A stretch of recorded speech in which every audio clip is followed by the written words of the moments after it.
పౌరులారా, రాజైన దర్యావేషు శాసనం వచ్చే 30 రోజుల్లో ఎవరైనా రాజుకు తప్ప ఏ మనుషునికైనను దేవునికైనను ప్రార్థిస్తే వాడు సింహాల గుహలో పడద్రోయబడతాడు. దానియేలు, నీవు మా మాట వినాలి. రాజు ఒక శాసనం చేశాడు. ఎవరైనా తనకు కాకుండా మరెవరికైనా ప్రార్థన చేస్తే వారిని సింహాల గుహలో తోసేస్తారు. మరిప్పుడు ఏం చేస్తావు? ఇప్పటి వరకు చేస్తున్నదే.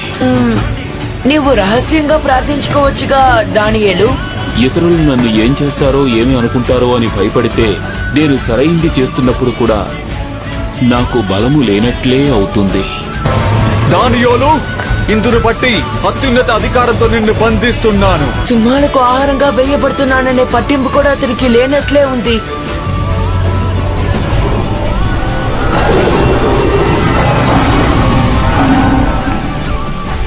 సింహగర్జన చాలా పెద్దగా ఉండొచ్చు అర్సలాన్, చాలా పెద్దగా ఉండొచ్చు అర్సలాన్, కానీ నా దేవుడు దానికంటే బలవంతుడు.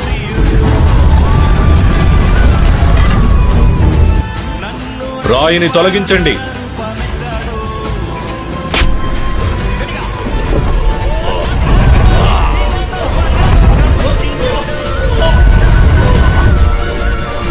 నేను నా దేవుని దృష్టికి నిర్దోషిగా కనబడితిని గనుక ఆయన తన దూతను పంపించి సింహములు నాకు ఏ హానియూ చేయకుండా వాటి నోళ్లు మూయించాను.